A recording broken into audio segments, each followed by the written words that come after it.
Hay dos visiones distintas, ¿no? Si tú crees conveniente 50 años, porque en esa conmemoración, homenaje, todavía vas a poder rendir, redundando, homenaje a los sobrevivientes, bueno, 50 años, ¿no? Pero si crees que debes tener una visión mucho más lejana, porque eso te permite ya no tener que tomar partido por A o B grupo, yo creo que es el centenario, ¿no? Si me dejo entender, conmemorar 50 años significa también rendirle homenaje a alguien vivo, o pedir disculpas a alguien vivo, ya sea desde el punto del vencedor o desde el punto de los vencidos.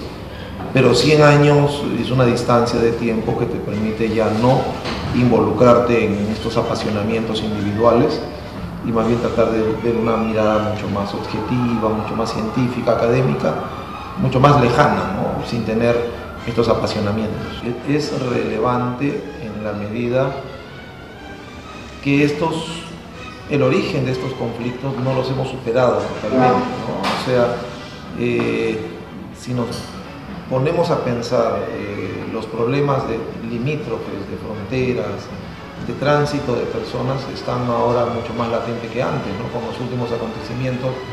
Todos sabemos que una parte del origen de estos conflictos del 14 al 18-19 fueron limítrofes territoriales, presencia de control de mercados, envío de mercaderías, control de recursos y materias primas. Y 100 años después todavía tenemos que es la base de algunos conflictos que se han dado o que se están dando en el Medio Oriente y en otras regiones del mundo. La Primera Guerra Mundial o la Primera Gran Guerra va a ser una suerte de fin de las guerras del siglo XVIII-XIX y un inicio de la guerra moderna tecnologizada. El caballo empieza a ser desplazado y finalmente termina desplazado por el vehículo, por el tanque y por todas estas armas nuevas totalmente acorazadas que permiten una mayor destrucción. En lo estratégico, ¿no? La guerra de las trincheras va a ser el último periodo en que dos ejércitos se quedan estacionados durante varios meses, atacándose entre ellos y dejando, por ejemplo, espacios de guerra donde no se llega, ¿no? En cambio, ya a partir del siglo del 1917-18 ya vamos viendo los orígenes de lo que vendría a ser la guerra moderna, ¿no? Gran cantidad de maquinaria de guerra, una industria de guerra. O sea, cuando la tecnología de la guerra llegó, la guerra ha cambiado totalmente. Y esto es el quiebre entre el 14 y el 18, ¿no? Ahí se están dando estos elementos en que la guerra deja de ser esa lucha de frente a frente de ejércitos y se convierte más en una cuestión de quién tiene mayor poder destructivo a partir de armas. Sí, porque si nos damos cuenta, las guerras napoleónicas son guerras masivas, ¿no? La guerra franco-prusiana es una guerra de grandes ejércitos. La Primera Guerra Mundial, la Segunda Guerra Mundial es una guerra de grandes ejércitos, desplazamiento de tropas de un lado a otro. Incluso esto llega hasta Vietnam, hasta la guerra de Vietnam, ¿no? Donde hay que desplazar ejércitos, ciudades completas son trasladadas de un continente a otro con el objetivo de, la idea era mayor hombres, mayor presencia militar bélica en número de hombres, mayores posibilidades de ganar la guerra. De ahí a la actualidad hemos visto que ya no es tanto la movilización de hombres, sino el desplazamiento y la posición de las armas. Vemos que el ser humano está siendo reemplazado dentro de los ejércitos, pero lastimosamente estas guerras están causando tanto o más víctimas que las anteriores porque los espacios entre lo civil y lo militar se han roto. Si me dejo entender, la guerra de trincheras era un espacio delimitado por los ejércitos que pelearon ahí por decisión. En la actualidad se bombardean ciudades, hospitales, escuelas y la población civil está poniendo más víctimas que la población o que los ejércitos propiamente dichos. Porque los ejércitos en realidad se han empequeñecido en número de hombres, más se han expandido en número de armas, ¿no? O sea, se necesitan menos hombres ahora, pero que manejen más armas. Las guerras ahora están enfrentando mucho a ejércitos regulares con ejércitos irregulares. Ejércitos irregulares que tienen como principal medio de resistencia camuflarse entre la población civil. porque a inicios del siglo XX Alemania tenía un gobierno casi del siglo XIX, ¿no? Y era una potencia, pero era una potencia al estilo del siglo XIX. Saliendo de esta suerte, entra en una suerte de crisis interna y eligen a un Kaiser sin sangre real, Adolfo Hitler, que es un todopoderoso, pero no tiene esa simpatía que podrían tener un miembro de la monarquía, de una monarquía de largo aliento.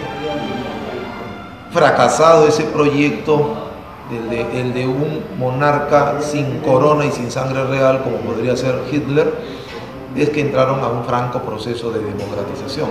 Un franco proceso de democratización con sus más y sus menos, con sus logros y con sus fracasos, pero que los ha llevado, como tú dices, a tener ahora a gobernantes mujeres, pero que mantienen una suerte de una política nacional. Es porque en Alemania está surgiendo en el siglo XVIII esta idea de nación, Estado-nación, el Estado fuerte, Hegel. En el siglo XIX se consolida, pero mientras en el resto de Europa se va consolidando desde una posición de sectores sociales llamados burgueses, en Alemania se sigue manteniendo a partir de una familia real, de una suerte de monarquía, ¿no? Y eso, al fracasar, deriva, ¿no?, a un intento civil que luego se han dado cuenta que fracasa. Yo creo que la primera conclusión que tendríamos que tener es que yo creo que con la Primera Guerra Mundial o la Primera Gran Guerra le damos fin al siglo XIX. Es decir, el siglo XIX no termina en 1899 o 1900. Políticamente hablando, cronológicamente hablando puede ser, políticamente hablando y peor aún, tecnológicamente hablando, el siglo XIX termina en la Primera Guerra Mundial. Y la Primera Guerra Mundial nos da la bienvenida al siglo XX. Ya la máquina es el principal socio del ser humano para lograr todos sus objetivos, ¿no? Se necesita máquina para todo. Por eso que viene ya luego, posteriormente, ¿no?, lo que se llama pues la carrera armamentística y luego la carrera espacial. Y todo esto consolidado por esta suerte de máquina. Habría que ponerse en el lugar donde se va a celebrar, ¿no? Yo supongo que en los Estados Unidos sí va a ser relevante. Quizás el presidente Trump utilice esto como una puesta en manifiesto que ha sido la fuerza de los Estados Unidos y la fuerza bélica lo que los ha llevado a ocupar el rol preponderante que tienen en la actualidad. Yo supongo que en Alemania o en Italia o en Hungría la recordación va a ser menor. Quizás en Francia haya recuerdos favorables y desfavorables.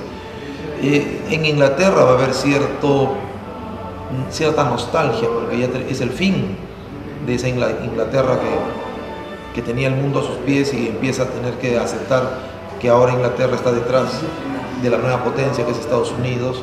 Entonces habría que ver los elementos y cómo se va articulando el discurso alrededor de ello, ¿no? Si es útil o no es útil para el presente. Si yo recuerdo algo de hace 100 años, es porque estoy tratando de ver esos elementos útiles para la política actual, ¿no? Entonces, si Estados Unidos quiere demostrarnos que sigue siendo el gendarme del mundo, irán a hacer celebraciones dignas de ser recordadas por mucho tiempo.